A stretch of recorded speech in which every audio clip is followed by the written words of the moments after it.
Hello, hello, hello. Let me bring you a little closer to me. I don't want you too far from me, right? Well, see it there. Auntie went Jen.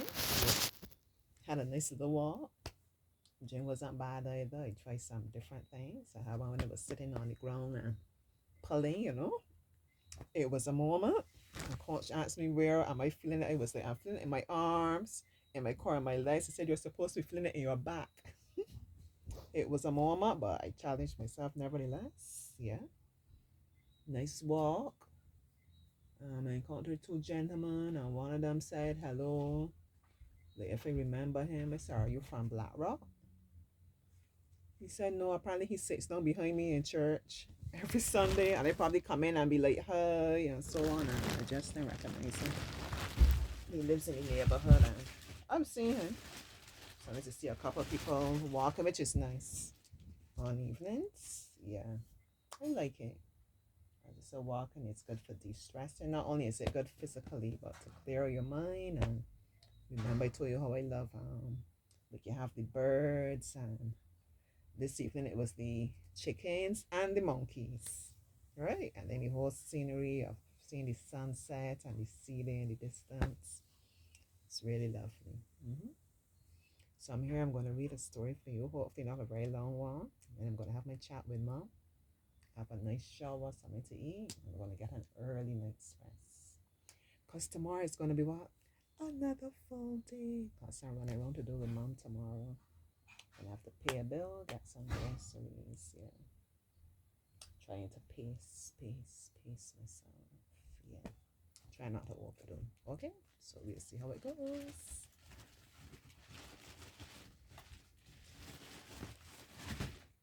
Oh, I picked one small book. I think I read Lulu and Her Noises already. Yes, I did, because I remember when it said it's a nice interactive book. So I have this big one here on my Frozen Stories storybook collection. Let me see which story I'll choose from. Frozen? Joshua said they gave you a book that's torn. Obviously, that's like in the middle, so I wouldn't know it's torn. Let's see what I can find here. Yeah, some of the parts are torn. Frozen Fever. It was early morning in the kingdom of Arendelle, and Queen Elsa was hard at work. It was Anna's birthday, the first the sisters had spent together since this story get long, since there were children. Elsa wanted it to be Anna's best birthday ever. Elsa waved her hands, and a small ice sculpture appeared on the cake she had made for Anna. It was pretty, but it didn't seem quite right. With a flick of her wrist, she tried again. Behind her, Christophe was working on a birthday banner. It read, Happy Birthday, Anna, in big, drippy letters. Elsa looked at the messy banner. Christophe, are you sure I can leave you in charge here? She asked. Suddenly, the kingdom bells began to chime. Like it or not, Elsa would have to trust Christophe to finish the party preparations. I like that name, Christophe. And I love her cake because it has sunflowers, and that's one of my favorite flowers. Elsa took a deep breath and hurried through the castle to Anna's bedroom. She found her sister fast asleep. Psst, Anna, happy birthday, she whispered softly. Anna yawned sleepily and stretched. It's my birthday, she mumbled. As Anna realized what she had just said, she sat up, fully awake. It's my birthday, she shouted excitedly. It's my birthday! Elsa smiled at her sister. And it's going to be perfect. Then Elsa gave Anna her first birthday present, a beautiful new green and teal dress. With a wave of her hand, Elsa used her magic to add icy sparkles to the dress. Then she picked up some flowers from a nearby vase. With a flick of her wrist, She frosted the flowers onto her own gown. I'm loving her hair. Suddenly, Elsa sneezed. Achoo! Bless you, Anna said. Unseen by Anna and Elsa, two tiny snowmen appeared. Elsa had accidentally created them with her sneeze. The tiny snowman dropped to the floor and scampered off. Thanks, sis, Elsa said, sniffing and rubbing her nose. No, come on, you have a birthday to enjoy. Smiling, she handed the end of a string to Anna. Just follow the string, she said. Anna held on to the string and followed her older sister out of the room. I like her skirt, you see it? Very fashionable, yeah. Nice print. Anna eagerly followed the string down the halls and over and under furniture. With each stop on the string, she found a birthday present. There was a beautiful bracelet, a silly Olaf cuckoo clock, and even a giant painting of the sisters and all their friends. Elsa really had thought of everything. There was only one problem. Her sneezing seemed to be getting worse and worse. Elsa sneezed and sneezed. With each sneeze, more mini snowmen appeared. The snow geese happily scurried off, unnoticed by the sisters. Out in the courtyard, Christoph, Sven, and Olaf were keeping an eye on the surprise party. Just then, Olaf heard a noise. Hello? He called. The little snowman created by Elsa's sneezes crashed into the courtyard. They raced around, knocking over party decorations. Christoph chased the snowman. He couldn't let them destroy Anna's party. Olaf, on the other hand, was very excited. He hugged the snowman close. Little brothers, he cried happily. Inside the castle, Anna's birthday adventure continued. Anna was having a wonderful time, but she could tell Elsa wasn't feeling well. Soon the birthday string led them out of the castle to the Orkins, Cloakins, and sauna kiosk in the marketplace. As Elsa sneezed again, Orkin popped out of the sauna. He offered Elsa a cold medicine of his own making. Anna eagerly accepted the medicine. We'll take it, she said. Elsa was beginning to feel dizzy, but she still had one gift left to give Anna, and it was at the top of Arendelle's clock tower. The sisters climbed up, up, up. Elsa, that's too much. You need to rest, Anna said. But Elsa insisted.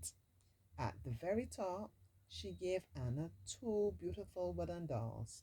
They looked just like the sisters. The perfect birthday present. Suddenly, Elsa's colds got the better of her, and she swooned. Anna dropped her presents to keep her sister from falling off the tower. Elsa, look at you. You've got a fever, Anna said, worried. You're burning up. I'm sorry, Anna, Elsa said sadly. I just wanted to give you one perfect birthday. Over in the courtyard, things were not going well. The Snoggies were causing chaos. One group pulled down Christoph's banner, while a second group headed for the birthday cake. Thinking quickly, Christoph grabbed Olaf's head and rolled it like a bowling ball toward the Tower of Snowmen. But Christoph was not fast enough. The Snoggies were preparing to launch themselves at Anna's birthday cake. No, no, no, Christoph shouted as he reached for a bowl. He blocked them as they flew at the cake. Meanwhile, Olaf grabbed the birthday banner and tried to rearrange all the letters in the right order. but he didn't know how to spell. Christophe read the new banner. Dry banana hippie hat, he cried. It was a disaster. Anna led Elsa back to the castle. As they entered the courtyard, Elsa saw Kristoff, Olaf, and Sven trying to keep the cake away from the snow geese. Kristoff jumped up onto Sven, and Olaf ran by with the banner. Anna didn't notice, but Elsa was horrified. It was chaos. Anna looked up just as Kristoff caught the cake and the birthday banner settled into place. Her face lit up. To her, everything looked perfect. But where had all the little snowmen come from? Kristoff hopped off Sven and walked up to Anna, birthday cake in hand. Happy birthday, he said. I love you, baby. For a moment, he looked embarrassed. Then he shrugged. I do. Anna couldn't believe it. It was all so wonderful. But she was still worried about Elsa. Elsa promised she was well enough for at least one piece of cake. Then cut slices for everyone. Then, finally, Anna led Elsa inside. Upstairs, Anna tucked a very tired Elsa into bed. Anna made Elsa some hot soup, sat down next to her, and smiled. Best birthday present ever, she told her sister as she fed her soup. Elsa was confused. Which one? She asked. You letting me take care of you, Anna replied with a smile. Anna's party was over, but Kristoff and Olaf still had one important thing left to do. Up in the mountains, they knocked on the doors to the ice palace. The doors swung open. Marshmallow was inside. Olaf pushed past the giant snowman and ran into the palace. Behind him was a trail of little snow geese. Kristoff sighed and looked at Marshmallow. Don't ask. All the snow geese. You see all them little snow geese? Yeah. Well, that was interesting. No, Frozen is based on the Frozen movie and so on. So Auntie has a lot of books reading. 12 books. I got all the books for the children this time. I didn't get any adult books. So I'm going to finish the Remember I Said I want to go and call mom. Do I have to do and get an early night's rest because tomorrow is a full day. This is a way that we keep balance as well. Making sure we get adequate rest, listening to our body, and understanding, we need to get a bit more rest. So that's the case with me. As always, I hope that you had a wonderful day, or I hope that you are having a wonderful day. Yeah. And thank you so much for allowing me to be a part of your day. All right, I'll see you next time. Bye bye.